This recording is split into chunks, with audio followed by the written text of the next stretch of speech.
Yeah, here. Okay, perfect. Let me turn this off real quick first, before Mitch comes on. This is gonna glare in our face. Is it still perfect? Because I'm a lot taller than Richard. Okay, yeah. No, you're good. Can you see Mitch? Perfect. He is a lot taller than me. All right, everyone, thank you for coming. I didn't say hello to you, George. That's why I said hi to everybody. Anybody else I didn't say hello to? Sorry, George, I missed you. Rafael. Rafael, Yes, sir. ¿cómo estás, amigo? Habla Bien, ¿y español. tú? Hey, Zamimwe, ¿cómo anduye? How many languages you speak? Me? Yeah. 3. Vous parlez créole? No, sir. Parlez-vous français? No, sir. Habla español? Yes, sir. I like it. Anyway, thank you. Languages are very important. Thank you for coming today. I know it was raining. Normally we have a lot more people, but I get it, it's raining. People don't like to drive in the rain, myself included. Thank you for coming today. I really appreciate everyone. Thank Mitch, personal friend of mine, for coming. You're not going to be disappointed. My name is Rich Vidot. I started this meetup around February of this year, right around when COVID was starting to wind down. No one had a meetup, especially a wholesaler meetup. So I said, I'm going to start a meetup. A friend of ours, Deborah, had this venue. I came and talked to the guy that has it. He said, yeah, it's available. We worked out the details, and here we are. Speakers like Mitch, they don't get paid. I don't get paid. I have no sponsors. I have people ask me to be sponsors. I'm not here to try to sell nobody nothing. I give everything away. I paid a lot of money for coaches over the years, as I'm sure a lot of people did. Some of my coaches are incredible. Some were terrible. My companies pay for the food, the venue, and I'm grateful that my company can do that. And I'm grateful for all you being here. I got into real estate back in '07. I bought my first property that was not my house, so I guess it was a rental property. I didn't even know I was an investor back then. Sometimes I call people, because we call people. Hey, I want to buy your house. Well, I got another house. So I said, oh, so you're an investor? And they go, no, I just got 3 houses. I said, you're an investor. And then they start smiling, because they don't even, like me, I didn't even know I was an investor in '07. I had a couple of houses. I just thought I had another house. I just sold that house this year, and I'm using it to buy another one. Anyway, long story short, the market dumped right after I bought that house. That was in '07. In '08, I'm a buy and holder anyway, so I don't care if the market dumps, because I'm gonna hold it anyway and collect rent like my friend Kathy, right? Who cares if the market dumps? I'm still gonna get my rent. And I'll do an easy flip every now and then. So basically, I started off as a mailman. I like houses. I'm a Marine Corps veteran, and I grew up in Brooklyn. I like houses. I worked for the post office. I raised 7 kids. My daughter Chelsea was out there. You probably met her. She gave you the tags. I love houses. So when I got sick right around 9/11, I decided I'm going to get in real estate since I can't be a mailman anymore. I love real estate. When you love what you do, it doesn't feel like work. I love wholesaling. I'm an agent. I'm a buyer. Anything to do with real estate, I love it. When you love what you do, some of you young guys here, you get up to go to work, do you get out of bed and say, I love what I do? If you don't, change your job. It should not feel like work, okay? So, my annual income I used to make as a mailman, now I make it monthly and sometimes 2 or 3 times that much. Because I worked on myself, I worked on my health, and I worked on my mind. Anybody wants to know how I did that, you can meet me afterwards, because we got this venue till very late, and it's not about me, this is about you guys getting golden nuggets from my friend, Mitch. Before I introduce Mitch, I always forget to do the giveaway, so I decided this month, I'm gonna give away this amazing book, which I've read several times, Zig Ziglar's Secrets of Closing the Sale. Has anyone heard of Zig Ziglar? Yes. Why is all the older guys raising their hand? You young, this is an older guy, but you cats need to read this sales book. Zig Ziglar is incredible. I'm going to give it away. I'm going to let our special guest, Mitch. Oh boy, pressure's on. Get your tickets out. Marco's winning, bro. The last three numbers. 178. 178. You better not have won. You better not have won again. He does. You did. All he does is Did you? Every week, everybody. Okay, for those of you who weren't here the last couple of months, he's won 3 months in a row. I told you this month you can't get a ticket. Are you kidding? Did you really win? Check it out. Yeah, here today. It is. Hey, here's 50 bucks. Go play the lottery for me, man. Are you freaking kidding? Let me see that. I don't believe it. I'm taking you to the Hard Rock after this. I told you I was gonna need a Do you mind if I give it to somebody else? Do you mind? Now look, he won, man. I don't know how this happened, man. He's won 3 months in a row. See me afterwards. Man. He's gonna have a whole library by the time we're done with this. See me afterwards. I need to rub your head or something to get some good luck. God, is this crazy, people? This is crazy. 3 months in a row. I was like, 3 months in a row. I saw him here. I was like, I don't need to look at my ticket. Some of you people that have been here know, I told him last month not to take a ticket, but that's kind of discriminatory, so he won. You saw Mitch picked it, you saw it. That's awesome. But we're still going to talk afterwards. All right, Mitch is also going to give away one of his incredible books that he wrote. Okay, that being said, good friend of mine, Mitch, was gracious enough to come today. Mitch, it's all yours, brother. Absolutely, man. Let me give you the mic. Do I need the mic? I'm from New York. I'm loud. I know you are, but you can use it or you don't have to use it. up to It you. clips right here, don't worry. Clip me. Do it. Do it. Okay, you can clip it right here like I have. There we go. Thank you, brother. I can put on my quiet voice. I did. use my- Sometimes I'm loud. I'm Puerto Rican. Don't bust my I can use chops. my inside voice. I don't know if I have one of those. All right. I'm gonna just go this way with this thing. I don't know where it goes. I feel like I got a remote control. Right on. Speaking of remote controls, that thing went bye-bye. See if we can wake it back up. Richard, wake your projector back up. Sorry, brother. Wires everywhere. So high tech. You've come so Well, far. what happened last month is when I was introducing the guest, I had the projector glaring in my face, and when I Oh, yeah, saw the shut that off. recording, I had like a projector on my face, so I said, Love let me it. turn No, it I was off. talking about the mic. You're all high tech now. I Oh, love it. no, yeah. You've come so far. It's all about improving, brother. You know how that goes. Absolutely. Okay, let me see here. I think this thing needs to go back. Anywho, while he's playing with the technology, so Where's my tech guy? Pedro, what happened? Here we go. I remember. Pedro's my techie, my tech guy. So Richard's way too modest because personally, if there's a sponsor that provides a service that people need, like a hard money lender or something like that, why not take that sponsor on instead of footing it all yourself? I might. All right. Maybe next year. Because you can be too generous. It actually exists. So anyway, just throwing it out there. So yeah, you see on the screen here, why crypto? We're at a real estate meetup, right? Wholesaling.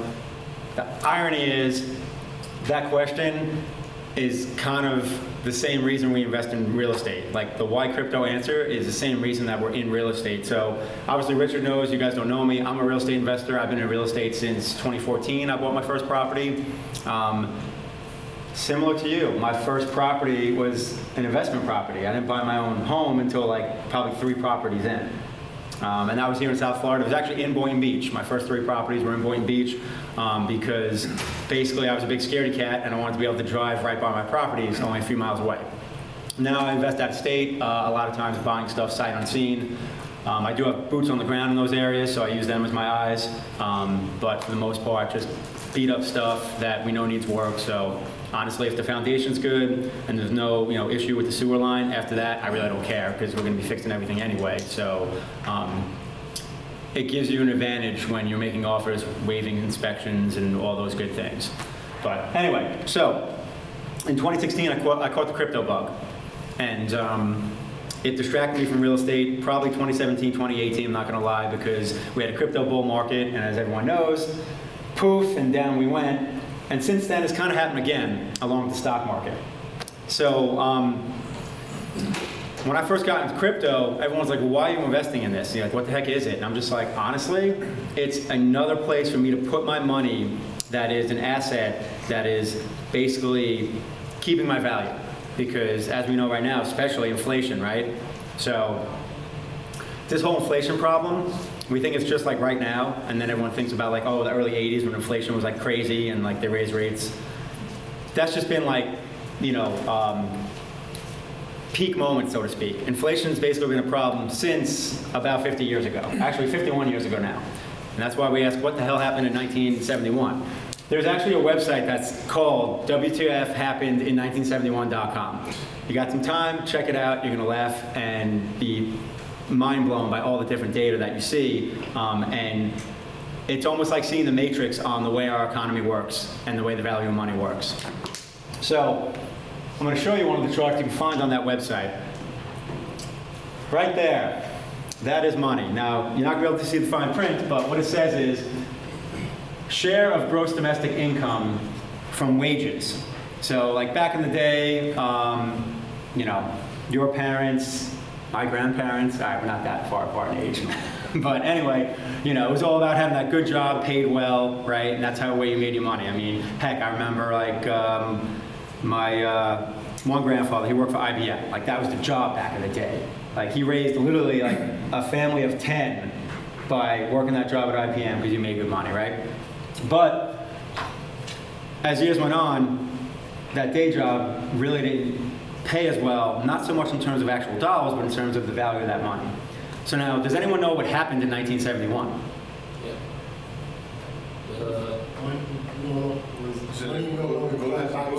Gold standard. Yes, good old Nixon pulled us off the gold standard, AKA Nixon. Yeah, AKA we really didn't have the gold to back up the money we put out there, so we just decided to Ponzi scheme everybody. And that's when the dollar became that. Essentially. So that's also when inflation really began.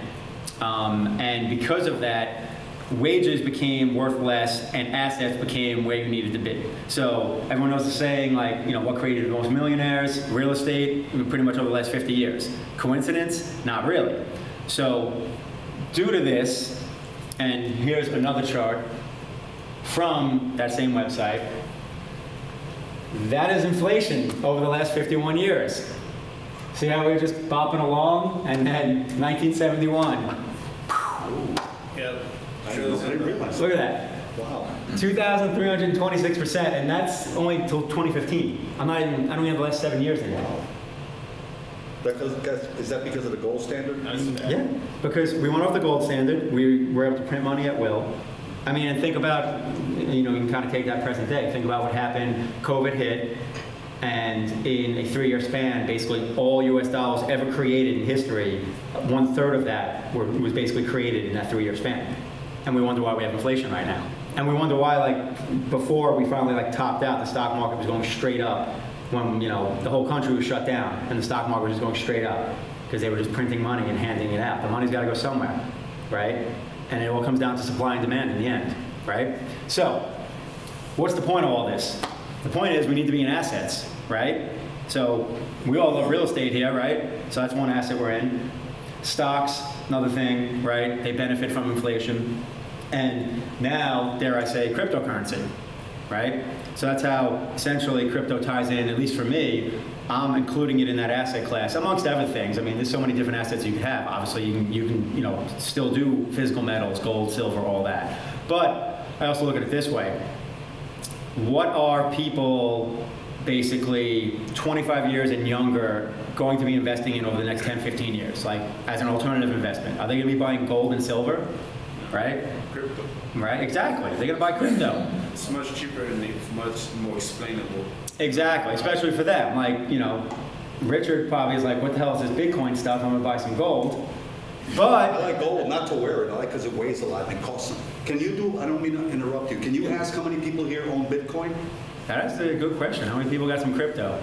You got crypto? It's not big. Well, you You got don't need to crypto? have, you don't need to have Bitcoin, yeah. I'm not surprised. Okay, I want to see who else. I made money on Shiba. Oh, God. I made money actually shorting Shiba. Yeah, me too.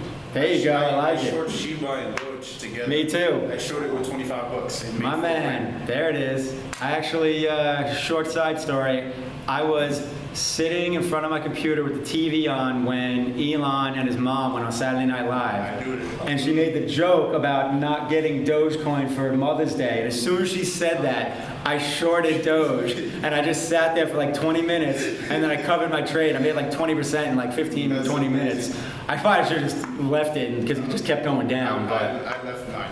Yeah. I bought it low. I resold it and I bought it low. And because since the market, due to the inflation also, everything is falling. I'm looking for Bitcoin. Since Bitcoin is the mother of all crypto, Yep. I predicted Bitcoin to fall back down below 20. Okay. So my next prediction for it is to drop back at least 15, 10 grand because it had dropped. It showed the potential drop at 18 Yeah. grand. Yeah, no, we'll see. I mean, I have, I don't know if it's going to get there, but my pretty much back the truck up target is 13,800. I'm not sure we're going to get there anymore, to be honest. It seems like we're carving out a bottom here, but 15 grand, man. I'm telling but it depends on what happens with the 15, economy. 16 grand. Yeah. Oh yeah, no, it'll go down if the stock market keeps going down, if the economy gets rough, because everyone wants to say, oh, I thought it was supposed to be like an alternative and a safe haven. I'm like, one day, but not yet. It's so correlated to the stock market still, and if you think about it, it's in the end, capital inflows, capital outflows. That's all that's pushing it up and down. So it's just like, if people are losing money in the stock market, that's less money going to be people are going to be pushing into crypto. And don't forget, the people that doesn't know about investment, they're going to start selling, which is That too. the market's Yeah. in the stock Exactly. So in market. the near term, like 100%. But like I said, it goes back to earlier. What are people that are younger going to be buying as they get older and they start acquiring more money? And that's what people always miss. They're always trying to like stay with old industries and like that's great. If it ain't broke, don't fix it. But at the same time, you got to pay attention to emerging technology, emerging industries, and it's like. I personally so I was just old enough to experience the dot-com bubble. Like I was in college, I jumped in, I made a bunch of money and then, watched it all go poof. And then just added to my brokenness in college. And with crypto, I see so many similarities. Like it's crazy. And I know one thing, out of the thousands of cryptocurrencies that are out there, 98% of them are probably gonna be worth basically nothing.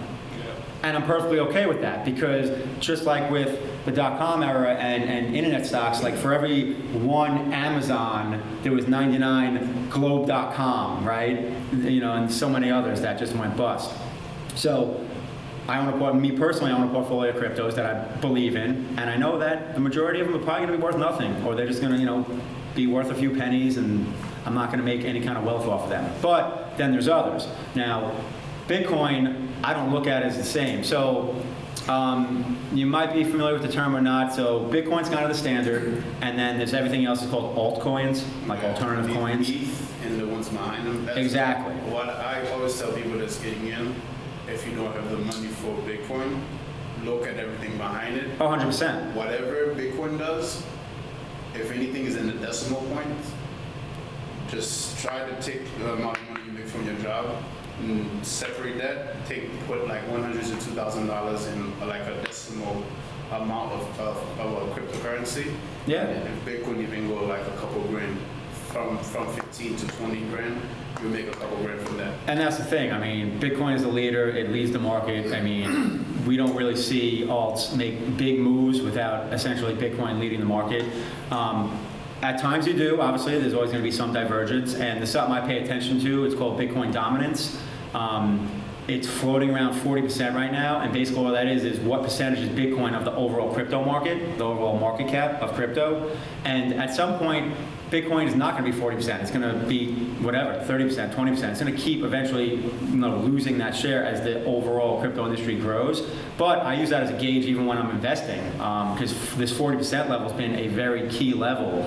And if I see that break down, generally I would be expecting that altcoins are making a rally. Or in worst case scenario, Bitcoin is going down more aggressively than the altcoins are going down, which obviously wouldn't be fun, but I personally look at it as a buying opportunity.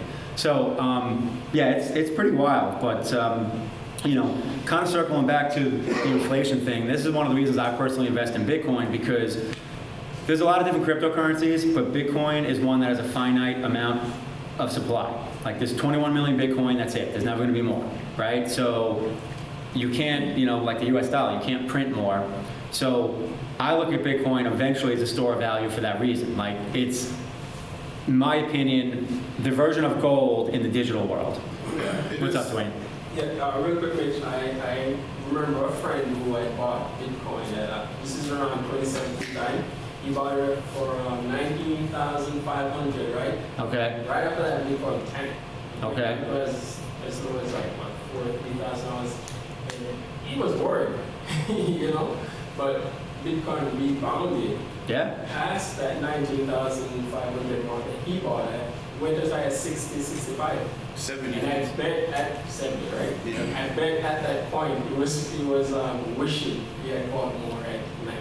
I mean, and that's the comedy of it too, because I mean, I remember when Bitcoin topped out at 20K, right? And, you know, went down, obviously said, we went down to, I think it was like 3,600 roughly was the, like that bottom for that bear market. And then, you know, there was people that when Bitcoin was at like broke 10 the first time, like, oh, I wish I would have bought at 10 and blah, blah, blah. And then like when it got on to 10, I'm like, well, why are you buying now? I'm like, because it keeps going down. I'm like, but you said you wish you would have bought it at 10.